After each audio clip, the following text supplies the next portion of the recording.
Assalamualaikum warahmatullahi wabarakatuh. Kembali lagi dengan saya Vivi Novitasari. Hari ini kita akan kembali belajar di tugas belajar di luar kelas hari ke-28. Hari ini saya akan menjawab pertanyaan dari tema Bimba A I U E O interview yang kedua. Yang A, bagian A adalah pertanyaan mengenai kegiatan bermain baca-bacaan.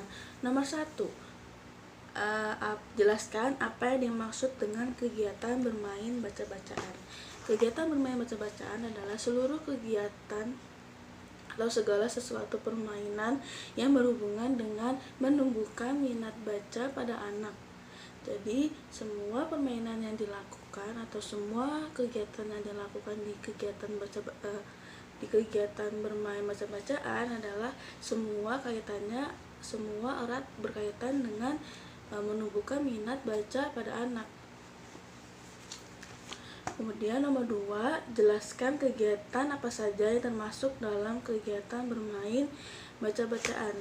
Yaitu kegiatannya adalah kita bisa bermain dengan modul yang sudah dikuasai anak, kita bisa berbahasa Bimba, kita bisa bercerita dengan buku cerita, berdongeng, membaca dengan media buku majalah Bimba. Kita juga bisa dengan menarik garis, itu adalah contoh dari kegiatan bermain baca-bacaan. Nomor 3, apa tujuan dari kegiatan bermain baca-bacaan?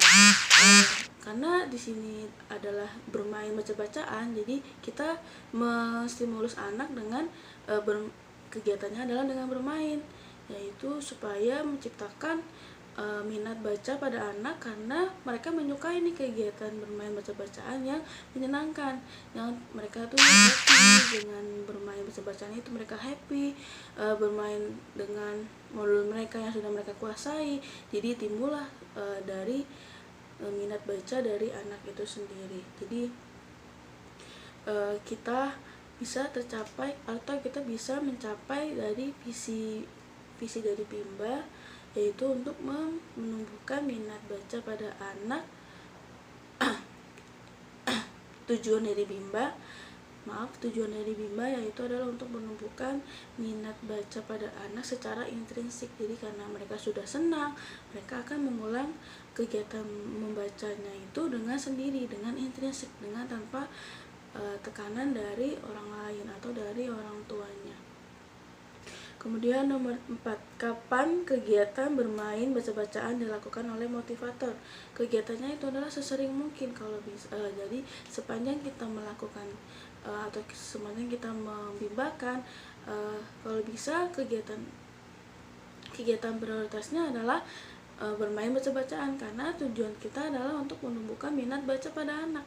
Jadi kegiatan bermain baca-bacaan ini diharapkan bisa dilakukan sesering mungkin atau bisa dilakukan dalam kegiatan belajar itu di pengulangan, supaya minat baca pada anak itu akan tumbuh, karena mereka kita ulang dan mereka juga senang, kita melakukannya dengan bahagia, dengan nyaman, seperti itu.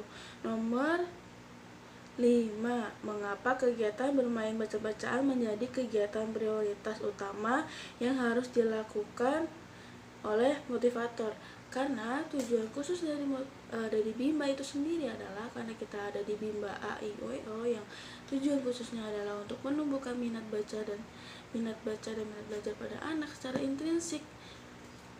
Jadi makanya kita tujuan utamanya adalah untuk menumbuhkan minat baca pada anak, karena itu juga sejalan dengan tujuan dari Bimba itu sendiri.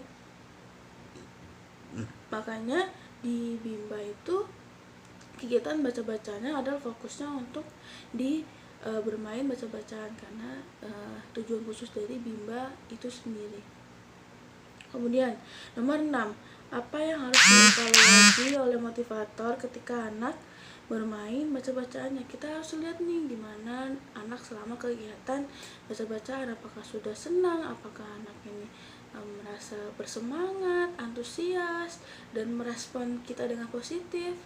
ketika kita ajak bermain baca-bacaan, dan kita juga harus melihat bagaimana kognitif atau kemampuan dari anak itu sendiri. Misalkan apakah anak sudah mampu di kegiatan baca-bacaannya, apakah anak sudah benar dalam pengucapannya. Kita bisa sebagai kita bisa acuan kita untuk bisa memberikan tahap selanjutnya.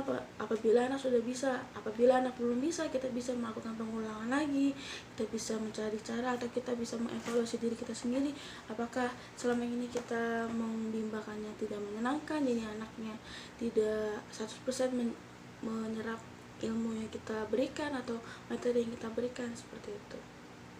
Kemudian nomor 7, bagaimana cara menerapkan kegiatan bermain baca-bacaan bersama anak. Nah, kita cara menerapkannya itu harus berparadigma bimba. Nah, karena berparadigma bimba, otomatis kita akan bermetode bimba, yaitu kita fun learning, kita small step system, kita juga individual system. Jadi dengan cara penerapannya adalah kita awalnya adalah 5 menit pertama kita melakukan berdoa dulu, kita bernyanyi lagu wajib bimba, kita menanyakan dialog umum pada anak, kemudian kita bisa mengajak anak untuk bermain baca-bacaan dengan cara yang menyenangkan, supaya anak mau nih melakukan kegiatannya itu dengan senang, dengan happy, dengan tanpa tertekan.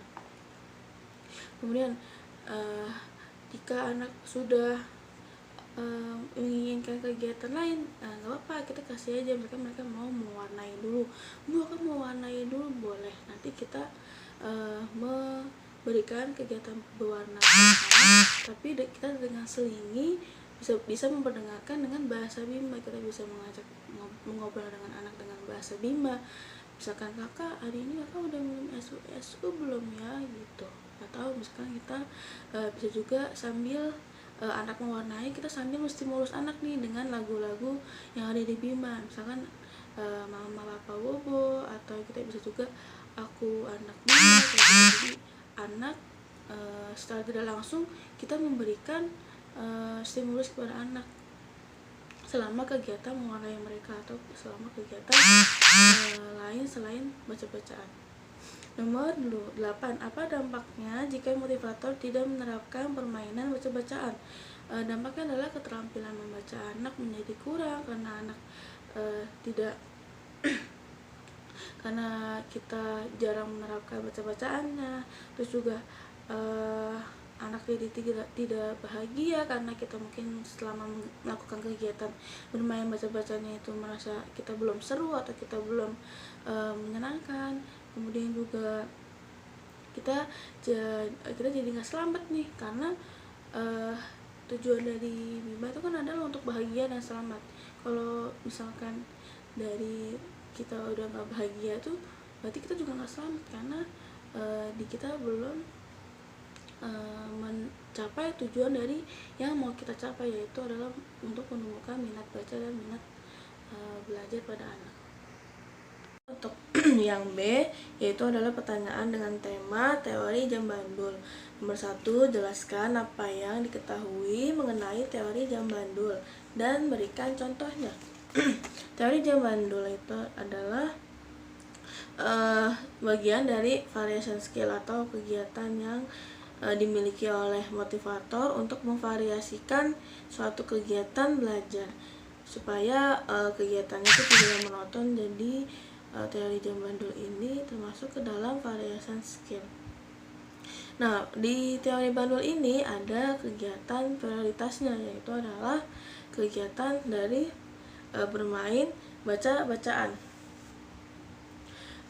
Kemudian untuk contohnya adalah kita bisa bermain modul baca yang sudah dikuasai anak, kita juga bisa bercerita dengan buku cerita, kita juga bisa berdongeng, berbahasa bimba, seperti itu. Dan untuk kegiatan selingannya itu bisa juga untuk tulis, mewarnai, menarik garis, dan juga berhitung. Kemudian nomor 2, apa tujuan dari penerapan teori jam bandul? Nah, karena teori jam bandul itu adalah fokusnya atau prioritasnya adalah untuk kegiatannya bermain baca-bacaan. Nah, itu sejalan dengan tujuan dari Bimba, yaitu untuk menumbuhkan minat baca anak secara intrinsik. Nah, jadi kita di sini dengan teori jam bandul, kita tujuannya adalah untuk menumbuhkan minat baca anak secara intrinsik. Nah, kenapa kita harus secara intrinsik? Karena dengan secara intrinsik itu anak melakukan kegiatannya itu dengan tidak disuruh oleh, bukan karena disuruh oleh orang tuanya, tapi karena kemauan sendiri, karena anak senang nih untuk belajar. Maka dalam prosesnya kita itu harus menyenangkan, kita harus membuat lingkungannya itu adalah membuat nyaman anak, karena supaya anak mau mengulang lagi, anak mau melakukan kegiatannya sendiri dengan sendiri di rumah tanpa disuruh oleh kita gurunya atau disuruh oleh orang tuanya. Jadi timbullah minatnya, timbullah untuk kemauannya untuk belajar secara sendiri atau secara mandiri, secara intrinsik tanpa disuruh oleh orang tuanya. Jadi untuk teori bandul ini juga karena tidak karena menyenangkan, otomatis kegiatannya adalah tidak bosan, otomatis kegiatan di dalamnya tidak membuat anak tertekan, tidak membuat anak tidak semangat, jadi anak jadi semangat, seperti itu. Nomor 3, kapan motivator menerapkan teori jam bandul? Ini diterapkan sepanjang dari kegiatan belajar yang kita lakukan. Karena kegiatan prioritasnya adalah baca-bacaan, nah kita bisa menyelinginya dengan mewarnai, dengan menulis, atau dengan berhitung. Kemudian nomor 4, bagaimana cara menerapkan teori jam bandul? Nah, untuk menerapkannya itu adalah kita harus berparadigma Bimba terlebih dahulu. Jadi kita landasannya adalah harus berparadigma Bimba. Nah, dengan berparadigma Bimba, kita sudah otomatis melakukan metode Bimba, yaitu fun learning, small step system, dan individual system. Kemudian untuk cara penerapannya, kita melakukan 5 menit pertama adalah berdoa, bernyanyi lagu wajib Bimba, berdialog umum. Kemudian kalau sudah 5 menit awal kita lakukan, kita bisa mengarahkan anak untuk bermain tiket baca-bacaannya. Apabila anak belum mau untuk melakukan tiket baca-bacaan, kita bisa mengarahkan anak untuk melakukan kegiatan selingan atau mewarnai terlebih dahulu, atau mereka mau menulis dulu boleh saja. Tapi kemudian setelah kegiatan selingan tersebut, kita harus tetap mengarahkan untuk bermain baca-bacaan, seperti itu. Kemudian nomor 5, bagaimana jika motivator tidak menerapkan teori jam bandul? Bagaimana jika nomor 5 itu adalah motivator jadi tidak bahagia atau tidak nyaman karena melihat anak itu tidak antusias. Jadi motivator berefek tuh tidak bahagia atau tidak nyaman karena melihat bagaimana respon anak nih. Anaknya kelihatannya nggak bahagia, anaknya jadi nggak antusias, anaknya nggak semangat, karena dalam kegiatannya kita mungkin melakukannya itu tidak menyenangkan, atau masih merasa tertekan selama kegiatan yang kita lakukan. Kemudian juga anak jadi tidak mampu karena kegiatan yang kita lakukan, anaknya tuh nggak mau mengulang, anaknya cuma mau melakukan misalkan 1 lembar aja tiket baca-bacaannya. Jadi kurang mengasah dari segi kognitif anak, jadi anak mengakibatkan tidak mampu. Kemudian nomor 6, apa dampaknya jika motivator tidak menerapkan teori jam bandul? Dampaknya adalah anak merasa belajar itu adalah beban.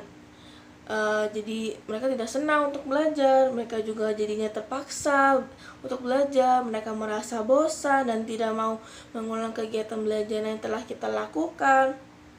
Terus anak jadi lebih suka bermain game dan tidak mau belajar. Kemudian anak jadi malas untuk belajar karena mungkin mereka menganggap belajar itu adalah suatu beban.